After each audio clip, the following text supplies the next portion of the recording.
Bharat Ratna doctor Bhimrao Ambedkar ಅವರಿಗೆ ಕೋಟಿ ಕೋಟಿ ನಮನ. ಇವರ ಜೀವನವನ್ನು ಆಧರಿಸಿ ಈ ಧಾರಾವಾಹಿಯನ್ನು ನಿರ್ಮಿಸಲಾಗಿದೆ. ರಾಷ್ಟ್ರಕ್ಕೆ, ರಾಷ್ಟ್ರದ ಜನರಿಗೆ ಅಂಬೇಡ್ಕರರ ಕೊಡುಗೆ ಅಪಾರ. ಹಲವಾರು ಅಧಿಕೃತ ಪುಸ್ತಕಗಳನ್ನು ಆಧರಿಸಿ ಈ ಕಥೆಯನ್ನು ತಮ್ಮ ಮುಂದೆ ಇಡಲಾಗಿದೆ. ಈ ಧಾರಾವಾಹಿಯನ್ನು ವಾಹಿನಿಯು ನಿಷ್ಠೆಯಿಂದ ನಿರ್ಮಿಸಿದ್ದು, ಬಾಬಾ ಸಾಹೇಬರ ಜೀವನ ಮತ್ತು ಸವೆಸಿದ ಹಾದಿ ಪ್ರತಿಯೊಬ್ಬರಿಗೂ ಸ್ಫೂರ್ತಿ ನೀಡುತ್ತದೆ ಎಂಬುದನ್ನು ವಾಹಿನಿಯು ಬಲವಾಗಿ ನಂಬಿದೆ. ಓ, ಮಂಚಯ್ಯ ಜನಾರ್ದನ ಇಬ್ರು ಬಂದ್ಬಿಟ್ರು. ಬನ್ನಿ ಬನ್ನಿ, ತಗೊಳ್ಳಿ ಪಂಡಿತ್ರೆ, ಮದುವೆ ಕಾರ್ಯ ಶುರು ಮಾಡ್ಕೊಡಿ.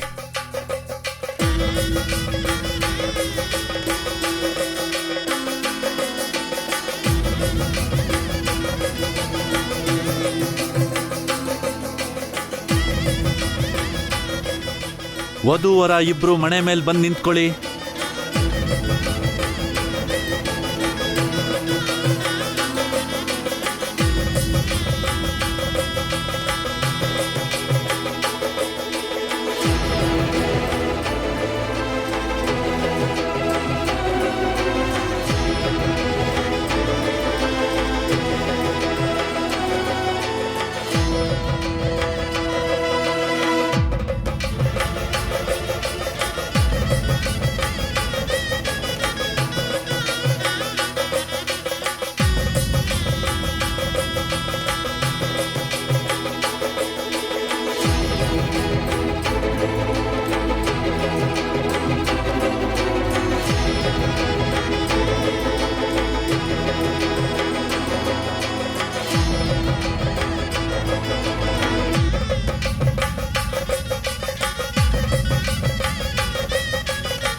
ವಧುವರ ಇಬ್ರು ಒಬ್ರಿಗೊಬ್ರು ಮಾಲೆ ಹಾಕಿ.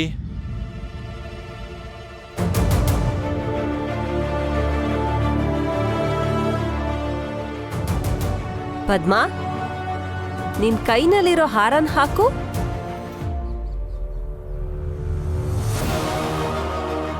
ಆದ್ರೆ ಇಲ್ಲಿವರೆಗೂ ಅವನಿಗೆ ಹೇಳ್ಕೊಟ್ಟ ಪಾಠದಿಂದ ಮೂರ್ತಿ ಮೇಲೆ ಇನ್ನೂ ನನಗೆ ವಿಶ್ವಾಸ ಇದೆ. ಅವನು ಈ ಮದ್ವೆ ಆಗಲ್ಲ ಅನ್ನಿಸ್ತಿದೆ. ಹಾಕು ಮಗಳೇ. ಮೂರ್ತಿ, ಹಾರ ಹಾಕು.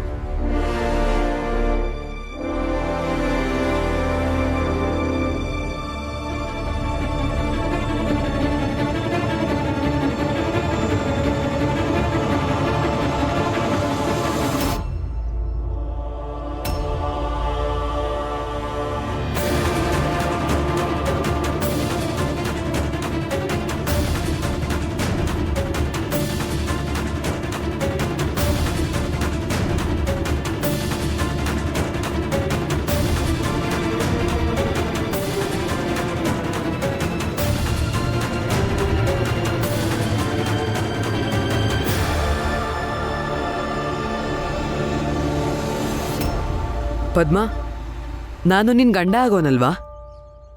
ನಾನೊಂದು ಪ್ರಶ್ನೆ ಕೇಳ್ತೀನಿ, ನೇರವಾಗಿ ಉತ್ತರ ಹೇಳಬೇಕು. ನನ್ನ ಮೇಲೆ ಆಣೆ.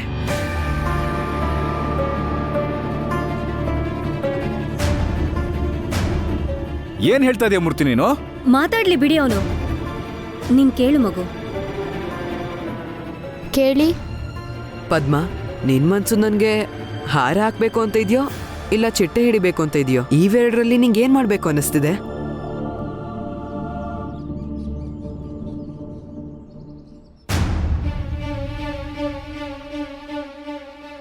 ಚಿಟ್ಟೆ ಬೇಕು ಅಂತಿದೆ.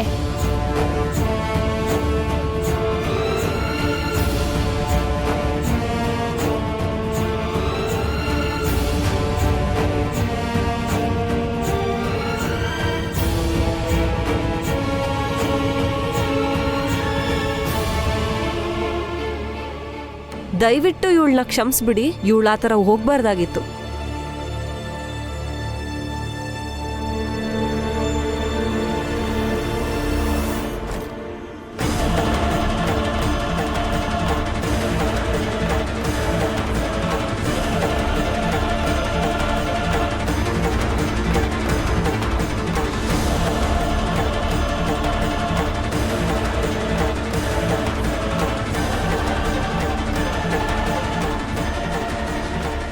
ಮೂರ್ತಿ ಏನ್ ಮಾಡ್ತಿದ್ಯಾ? ಅಪ್ಪ ನಾನು ಈ ಮದುವೆ ಆಗಲ್ಲ.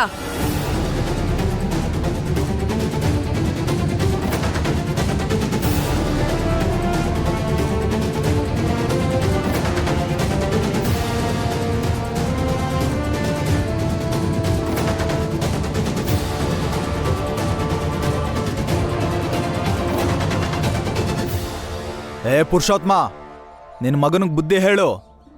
ರಂಪ ಆಗೋದು ಬೇಡ ಇಲ್ಲಿ. ತುಂಬಾ ಕಷ್ಟಪಟ್ಟು ಮದ್ವೆ ಮಾಡ್ತಾ ಇದ್ದೀವಿ. ಯಾವ ತೊಂದ್ರೆನೂ ಆಗ್ಬಾರ್ದು ಮದ್ವೆಗೆ, ಇಲ್ಲಾಂದ್ರೆ ನಾನು ಸುಮ್ಮನೆ ಬಿಡೋನಲ್ಲ. ಏಯ್ ಮೂರ್ತಿ, ನಿನಗೆ ತಲೆ ಕೆಟ್ಟಿದ್ಯಾ? ಹಸೆ ಮನೆ ಮೇಲೆ ನಿಂತ್ಕೊಂಡು ಮದುವೆ ಆಗಲ್ಲ ಅಂತಿದ್ಯಾ? ಏನ್ ಆಟ ಆಡ್ತಾ ಇದ್ಯಾ? ನೀನೇ ತಾನೇ ಮದುವೆ ಆಗ್ತೀನಿ ಅಂತ ಮುಂದೆ ಬಂದವನು. ಹೌದು ಹೇಳಿದ್ದೆ, ಆದ್ರೆ ನನ್ಗನ್ಸಿತ್ತು ನನ್ ಪದ್ಮನ ಮದ್ವೆ ಆದ್ರೆ ಅವಳು ಖುಷಿಯಾಗಿರ್ತಾಳೆ ಅಂತ. ತಗೊಳ್ರಪ್ಪ, ಹಾಳು ಬಿತ್ತಲ್ಲ ಇಲ್ಲಿಗೆ. ಖಂಡಿತ ಭೀಮನೆ ಏನೋ ಹೇಳಿರ್ತಾನೆ.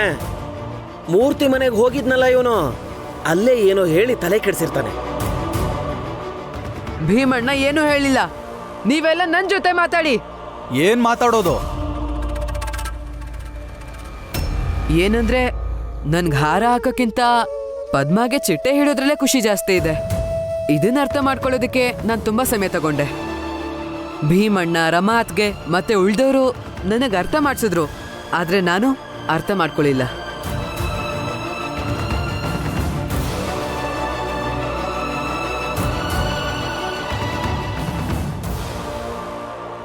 ಅಯ್ಯೋ ಮೂರ್ತಿ, ನಾನು ಆಗ್ಲೇ ಹೇಳ್ದಂಗೆ ಇವಳಿನ್ನೂ ಚಿಕ್ಕೋಳು, ತಿಳುವಳಿಕೆ ಕಮ್ಮಿ, ಅವಳಲ್ಲಿ ಇನ್ನ ಹುಡುಗ್ ಬುದ್ಧಿ ಇದೆ. ಅದನ್ನೇ ಭೀಮಣ್ಣ ಹೇಳ್ತಿದ್ದಿದ್ದು.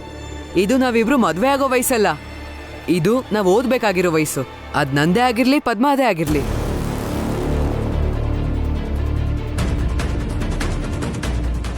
ಅಯ್ಯೋ ಭೀಮಾ ಭೀಮಾ ಭೀಮಾ, ಇನ್ನು ಈ ಭೀಮನ್ ಜಪ ಮಾಡೋದ್ ಬಿಟ್ಟಿಲ್ವಾ ನೀನು? ಇಲ್ಲ, ಯಾಕಂದ್ರೆ ಭೀಮಣ್ಣ ನಿಜಾನೇ ಹೇಳಿದ್ದು. ಹಾಗೆಲ್ಲ ಅನ್ಕೋಬೇಡ ಮಗು. ಪದ್ಮನ್ಗೂ ಈ ಮದ್ವೆ ಇಷ್ಟಾನೇ. ಇಷ್ಟ ಅಲ್ವಾ ಮಗಳೇ?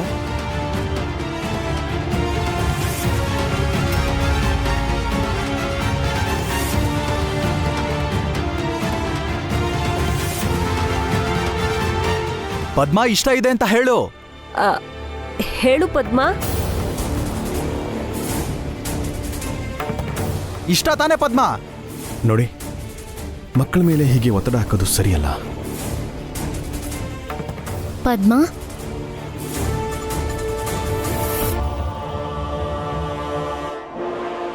ನೀನ್ ಇವತ್ ತಲೆ ತಗ್ಗಿಸ್ಕೊಂಡು ನಿಂತ್ಕೊಂಡ್ರೆ ಜೀವನ ಪೂರ್ತಿ ಹೀಗೆ ನಿಂತಿರ್ಬೇಕಾಗತ್ತೆ.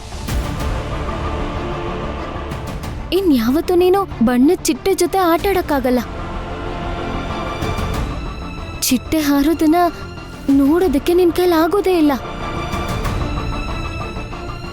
ಧೈರ್ಯವಾಗಿ ಉತ್ತರ ಕೊಡು. ಇವತ್ತು ನೀನು ಉತ್ತರ ಕೊಡ್ಲಿಲ್ಲ ಅಂದ್ರೆ ಇನ್ಯಾವತ್ತೂ ನೀನು ಮಾತಾಡಕ್ಕಾಗಲ್ಲ.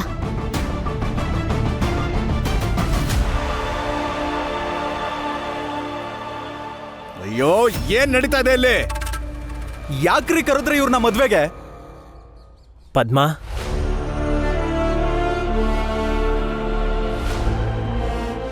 ನೀನ್ ಮಾತಾಡು.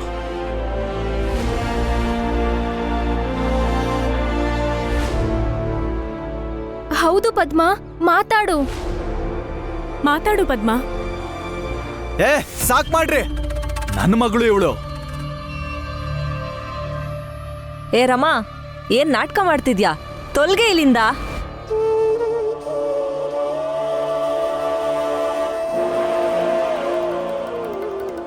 ಇಷ್ಟ ಇಲ್ಲ ನನಗೆ.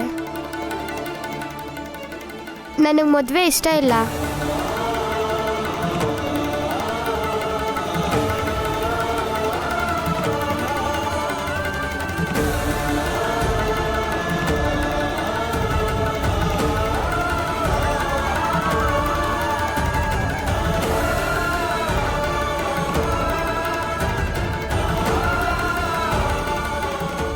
ಅಪ್ಪ, ನಂಗಿಷ್ಟ ಇಲ್ಲ.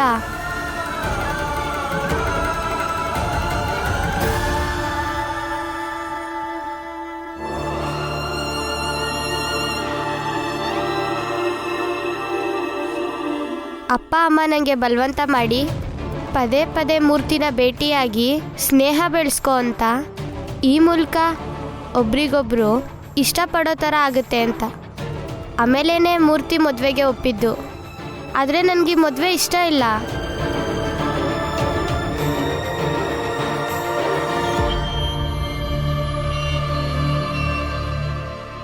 ನೋಡಿ, ಸುಳ್ಳು ಹೇಳ್ತಿದ್ದಾಳೆ ಇವಳು. ಸುಳ್ಳು ಹೇಳಿ ಅವಮಾನ ಮಾಡ್ತೀಯ.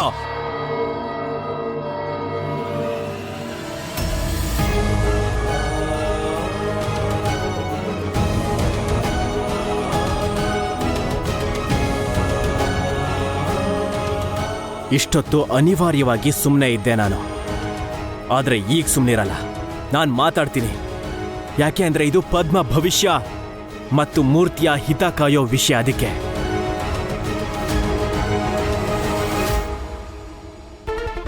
ಈ ಮದುವೆ ಆಗೋ ಹಾಗಿಲ್ಲ.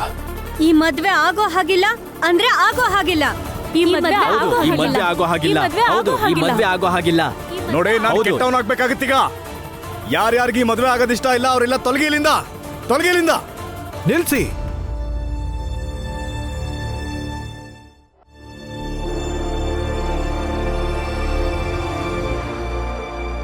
ಈಗ ಈ ಮದುವೆ ನಡೆದ್ರೆ ನಾಳೆ ಪೇಪರಲ್ಲಿ ಬರೀಬೇಕಾಗತ್ತೆ, ನೀವೆಲ್ಲರೂ ಬಲವಂತವಾಗಿ ಈ ಮದುವೆ ಮಾಡಿಸಿದೀರಾ ಅಂತ.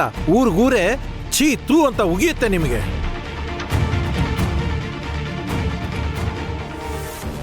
ಆ ಥರ ಯಾವ ಕಾನೂನು ಇಲ್ಲ ಇಲ್ಲಿ. ಬಾಲ್ಯ ವಿವಾಹ ಮಾಡೋದು ಅಪರಾಧ ಅಂತ. ಕಾನೂನು ಇಲ್ಲ ಅಂದ್ರೆ ಕಾನೂನು ಮಾಡಬೇಕಾಗತ್ತೆ. ಇವತ್ತಲ್ಲ ನಾಳೆ ಈ ಕಾನೂನು ಆಗೇ ಆಗತ್ತೆ. ಯಾಕೆ ಅಂದ್ರೆ ಇದು ನಮ್ಮ ನೈತಿಕ ಜವಾಬ್ದಾರಿ. ಚಿಟ್ಟೆ ಹಿಡಿದು ಆಟ ಆಡೋ ಮಕ್ಕಳಿಗೆ ಮದ್ವೆ ಮಾಡಿಸ್ಬಾರ್ದು ನಾವು. ಈ ವಯಸ್ಸಲ್ಲಿ ಮದ್ವೆ ಮಾಡಿ ಕೂರಿಸಿದ್ರೆ ಜೀವನ ಪೂರ್ತಿ ಅನುಭವಿಸ್ಬೇಕಾಗತ್ತೆ. ಈ ಮಕ್ಕಳು ಈ ದೇಶದ ಭವಿಷ್ಯನ ರೂಪಿಸೋ ಅಂತವ್ರು. ಓದಿ ದೊಡ್ಡೋರಾಗ್ಬೇಕಾಗಿರೋ ಮಕ್ಕಳಿಗೆ ಮದ್ವೆ ಮಾಡಿಸಿ ಮಕ್ಕಳ ಮೇಲೆ ಹೊರೆ ಹಾಕ್ತಿದ್ದೀರಾ. ಮದ್ವೆಗೆ ಸರಿಯಾದ ವಯಸ್ಸು ಯಾವುದು ಅಂತ ನಿರ್ಧಾರ ಮಾಡಬೇಕಾಗಿರೋದು ನಮ್ಮೆಲ್ಲರ ಕರ್ತವ್ಯ. ಯಾವುದೇ ತಂದೆ ತಾಯಿ ಆಗಿರ್ಲಿ, ಆ ವಯಸ್ಸಿಗಿಂತ ಮುಂಚೆನೆ ಮದ್ವೆ ಮಾಡಕ್ ಹೊರಟ್ರೆ ನಾವೆಲ್ಲರೂ ಅವ್ರ ವಿರುದ್ಧ ನಿಂತ್ಕೋಬೇಕಾಗತ್ತೆ.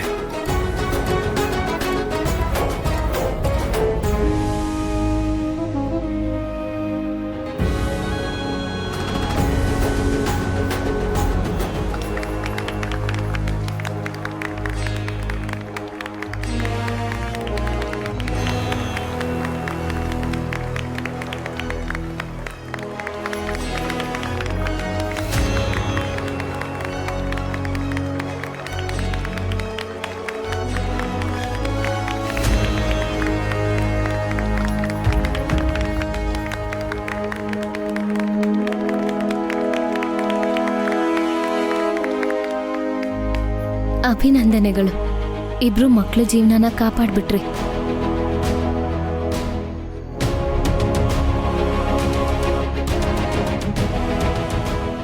ಅಕ್ಕ, ಇವತ್ತು ನೀವು ಮಾತಾಡಲೇಬೇಕು ಅಂತ ಹೇಳಿದ್ರಲ್ಲ, ಇವತ್ತಿಂದ ಮಾತಾಡ್ತೀನಿ.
ಪುರುಷೋತ್ಮ, ನಾಳೆ ಒಳಗೆ ನಾನು ವರದಕ್ಷಿಣೆ ದುಡ್ಡು ಕೊಡ್ಲಿಲ್ಲ ಅಂದ್ರೆ ಚರ್ಮ ಸುಲ್ದಾಕ್ಬಿಡ್ತೀನಿ ನಿಂದು, ತಿಳಿತಾ? ಅದು ಒಂದ್ ಕೈ ನೋಡೇ ಬಿಡೋಣ. ಏ ಕಮಲಾ, ನನ್ ಗಂಡಂಗೆ ಮರ್ಯಾದೆ ಕೊಟ್ಟು ಮಾತಾಡು. ನೀವು ಮೊದಲು ಅವ್ರಿಗೆ ಮರ್ಯಾದೆ ಕೊಟ್ಟು ಮಾತಾಡಿ.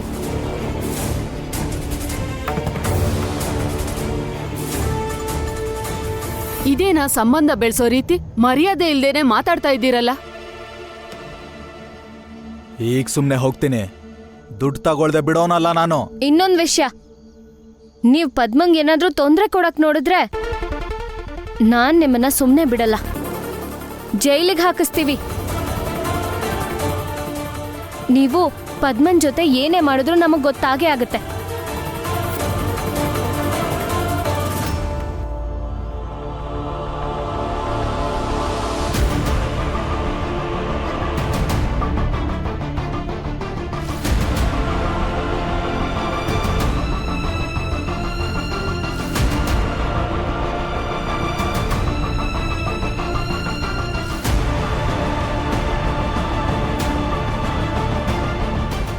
ಧನ್ಯವಾದ ಭೀಮಣ್ಣ, ಧನ್ಯವಾದರ ಮಾತಿಗೆ. ಮತ್ತೆ ಈ ಮದುವೆಗೆ ಯಾರೆಲ್ಲ ವಿರೋಧವಾಗಿದ್ರು ಅವ್ರಿಗೂ ಅಷ್ಟೇ.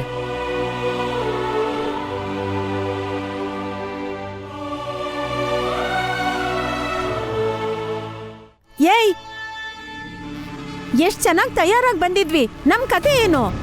ನಾವ್ ಹೀಗೆ ಖಾಲಿ ಕೈಯಲ್ಲಿ ಹೋದ್ರೆ ಊರ್ಗೆಲ್ಲ ಉತ್ತರ ಕೊಡ್ಬೇಕಾಗತ್ತೆ. ಭೀಮನ್ ಪರಿಚಯಸ್ತರ ಮನೆ ಮದ್ವೆಗೆ ಹೋಗ್ ಬಂದ್ವಿ ಅಂತ. ನಡೀರಪ್ಪ ಹೋಗೋಣ. ನಾವೆಲ್ಲ ಭ್ರಮೇಲಿದ್ವಿ ಪುರುಷೋತ್ತಮ ತುಂಬಾ ಧೈರ್ಯವಂತ ಅಂತ. ಆದ್ರೆ ಈಗ ನೋಡಿದ್ರೆ ಗೊತ್ತಾಗ್ತಿದೆ ಬರೀ ಟೊಳ್ಳು ಅವನು.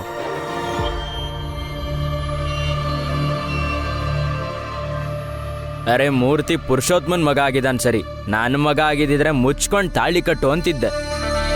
ಮತ್ತೆ ಕಂಡೋರ್ ಜೀವನದಲ್ಲಿ ಮೂಗ್ ತೂರಿಸ್ತಿದ್ಯಲ್ಲ ಭೀಮ್ರಾವ್. ಹಾ, ನೀವು ಚರ್ಚೆ ಮಾಡ್ಕೊಂಡು ನಿಂತಿರಿ. ಇಡೀ ರಾತ್ರಿ ಚರ್ಚೆನೆ ಮಾಡಿ ಮುಂದೆ ಏನ್ ಮಾಡಬೇಕು, ಭೀಮನ್ನ ಹೇಗ್ ತುಳಿಬೇಕು ಅಂತ.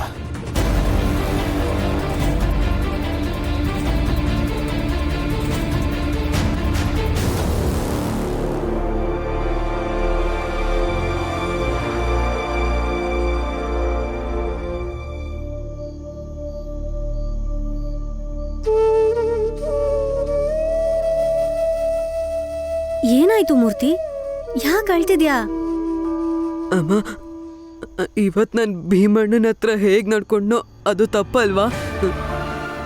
ಅವ್ರು ನನಗೆ ಅರ್ಥ ಮಾಡ್ಸಕ್ ಬಂದಿದ್ದು, ಆದರೆ ನಾನು ಅವ್ರ ಮಾತೇ ಕೇಳಲಿಲ್ಲ. ಅವ್ರು ಹೇಳಿದ್ನೆಲ್ಲ ತಪ್ಪು ಅಂದೆ, ಅವ್ರಿಗೆ ಅವಮಾನ ಮಾಡಿದೆ. ಯಾರನ್ನ ನಾನು ಗುರು ಅಂತ ಭಾವಿಸಿದ್ನೋ ಅವ್ರ ಮಾತಿಗೆ ನಾನು ಬೆಲೆ ಕೊಡಬೇಕಾಗಿತ್ತು. ಭೀಮಣ್ಣ ನನ್ನನ್ನು ಯಾವತ್ತೂ ಕ್ಷಮಿಸಲ್ಲ ಅಮ್ಮ, ಅವ್ರು ನನ್ನನ್ನು ಯಾವತ್ತೂ ಕ್ಷಮಿಸಲ್ಲ. ಅಳು ನಿಲ್ಸು, ಮೊದ್ಲು ಸಮಾಧಾನ ಮಾಡ್ಕೋ. ನಾನ್ ಹೇಳ್ದಂಗ್ ಮಾಡ್ತೀಯಾ? ಭೀಮಣ್ಣನ ಹತ್ರ ಹೋಗು, ತಪ್ಪಾಯ್ತು ಅಂತ ಕ್ಷಮೆ ಕೇಳು. ಖಂಡಿತ ನಿನ್ನನ್ನು ಕ್ಷಮಿಸ್ತಾರೆ. ಆಗ ನಿನ್ ಮನ್ಸು ನಿರಾಳಾಗುತ್ತೆ. ಹೌದಮ್ಮ, ನೀವು ನಿಜ ಹೇಳ್ತಿದ್ದೀರಾ. ನಾನು ಈಗಲೇ ಹೋಗಿ ಭೀಮಣ್ಣನ ಹತ್ರ ಕ್ಷಮೆ ಕೇಳಿ ಬರ್ತೀನಿ.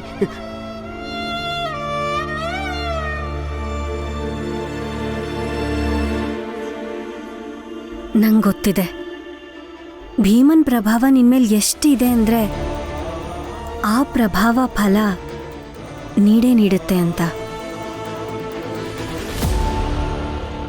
ರಮಾ, ಒಳ್ಳೆ ರೀತಿಲಿ ಅರ್ಥ ಮಾಡಿಸಿದ್ರೆ ಜನ ಖಂಡಿತ ಅರ್ಥ ಮಾಡ್ಕೋತಾರೆ. ತಕ್ಷಣಕ್ಕೆ ಅರ್ಥ ಮಾಡ್ಕೊಳ್ದೇ ಇರ್ಬೋದು, ಸ್ವಲ್ಪ ಸಮಯದ ನಂತರ, ಸ್ವಲ್ಪ ದಿನಗಳ ನಂತರ ಖಂಡಿತ ಅರ್ಥ ಮಾಡ್ಕೋತಾರೆ. ಹೌದು, ನಾನು ಖಂಡಿತವಾಗ್ಲೂ ಹೇಳ್ತೀನಿ, ಮೂರ್ತಿ ಮನ್ಸಲ್ಲಿ ನಿಮ್ ಪ್ರಭಾವ ಖಂಡಿತ ಮೂಡಿದೆ. ಅದರಿಂದ ಅವನಿಗೆ ಅರ್ಥ ಆಯ್ತು, ಚಿಟ್ಟೆ ಜೊತೆ ಆಟ ಆಡ್ಬೇಕು ಅನ್ನೋ ಹುಡುಗಿ ಜೊತೆ ನಾನು ಮದ್ವೆ ಆಗ್ಬಾರ್ದು ಅಂತ. ಮತ್ತೆ ಮೂರ್ತಿ ವಿವೇಕವಂತ, ಧೈರ್ಯವಂತ. ನೋಡ್ತಾ ಇರು, ಮುಂದೆ ಬಹಳ ದೊಡ್ಡ ವ್ಯಕ್ತಿಯಾಗಿ ಬೆಳಿತಾನೆ. ನಮ್ಮ ಸಮಾಜಕ್ಕೆ, ನಮ್ಮ ಜಾತಿಗೆ ಆದರ್ಶವಾಗಿ ನಿಲ್ತಾನೆ. ಭೀಮಣ್ಣ,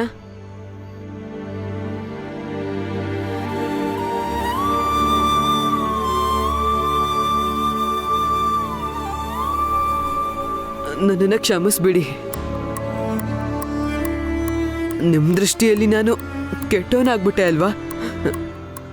ಆಮೇಲೆ ನಾನು ನಿಮ್ಮ ಹತ್ರ ಧನ್ಯವಾದನೂ ಕೇಳಿಲ್ಲ. ಆದರೆ ಧನ್ಯವಾದ ಕೇಳೋಕ್ಕಿಂತ ನಾನು ನಿಮ್ಮ ಹತ್ರ ಕ್ಷಮೆ ಕೇಳಬೇಕಿತ್ತು. ಆದರೆ ನಾನು ಯಾರನ್ನ ಗುರು ಅಂತ ಭಾವಿಸಿದ್ನೋ ಅವ್ರ ಮಾತನ್ನೇ ನಾನು ಕೇಳಿಲ್ಲ.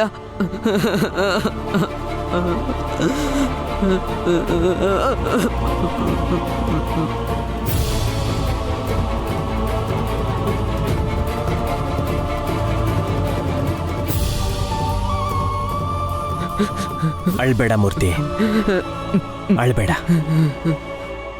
ಭೀಮಣ್ಣ, ನಾನು ಅರ್ಥ ಮಾಡ್ಕೊಂಡಿರ್ಲಿಲ್ಲ.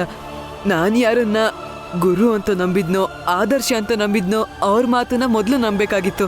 ಮತ್ತೆ ಅವ್ರ ಮೇಲೆ ವಿಶ್ವಾಸ ಇಡ್ಬೇಕಾಗಿತ್ತು. ಅವರು ಹೇಳ್ತಿರೋದು ನನ್ನ ಒಳ್ಳೇದಕ್ಕೋಸ್ಕರ ಅಂತ. ಆದ್ರೆ ನಾನು ನಿಮ್ಮ ಮಾತನ್ನ ಕೇಳಲೇ ಇಲ್ಲ. ನಾನು ಒಂಚೂರು ಅರ್ಥನೇ ಮಾಡ್ಕೊಂಡಿಲ್ಲ ಭೀಮಣ್ಣ. ನಾನು ಒಂದು ಸಲನಾದ್ರೂ ನಿಮ್ಮ ಮಾತನ್ನ ಕೇಳಬೇಕಿತ್ತು. ಭೀಮಣ್ಣ ಹೇಳ್ತಿರೋದು ನನ್ನ ಒಳ್ಳೇದಕ್ಕೋಸ್ಕರ ಅಂತ. ನಿಮ್ಮ ಮಾತು ಕೇಳಿದಿದ್ರೆ ಇವತ್ತು ಏನೆಲ್ಲ ನಡೀತೋ ಅದನ್ನ ಮುಂಚೆನೆ ನೀವು ನಂಗೆ ಹೇಳ್ತಿದ್ರಿ. ಭೀಮಣ್ಣ, ನನ್ನನ್ನು ಕ್ಷಮಿಸ್ಬಿಡಿ. ನನ್ನಿಂದ ತಪ್ಪಾಗಿದೆ. ನನ್ನಿಂದ ತಪ್ಪಾಗಿದೆ.